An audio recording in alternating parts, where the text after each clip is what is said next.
The whole house burned down to the ground, and we couldn't save them all. I managed to get the boy out, and at that time I was convinced it was his father Charles who was behind the murders. In these situations, the procedure was to take the boy to psychiatric evaluation, so I headed to St. Benedict's Hospital, the very same hospital he was born in.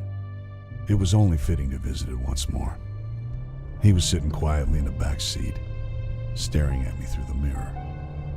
When we arrived just before the nurses came to get him, he leaned forward and whispered something into my ear. The hair on the back of my neck stood up as I was overwhelmed with emotion. The whispers kept running through my head that this was no ordinary kid at all. As I returned to my apartment, I started to put the pieces together.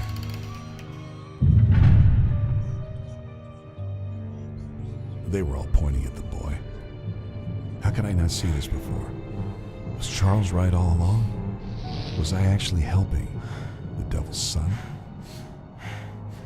Yes, you finally understand your place in all this. You're him, aren't you?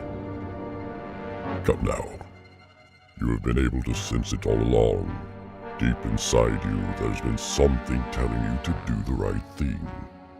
But I'm Catholic? Yes. So am I. We are all just part of his plans.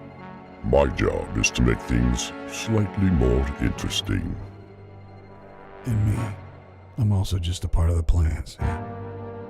You have done what you are supposed to do, and you are going to do a lot more. We're only getting started here. And look at it this way. You are just serving the Lord in the end. He is the one who actually devised the upcoming rapture. I'm just putting my little twist on the whole thing. We are all just fulfilling his wishes here. So, just relax and listen to what I have come up with for the boy now. I was conflicted, but eventually I had to give in. All along I've been a servant to the cause. I was meant to travel this world as a servant of Lucifer and to protect his son.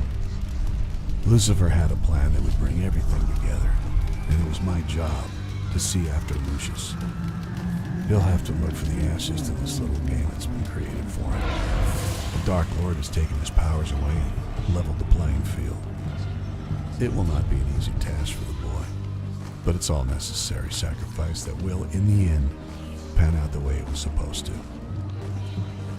They evaluated the boy and committed him. He had lost his abilities to influence anyone. Thoughts of abandonment were filling his head.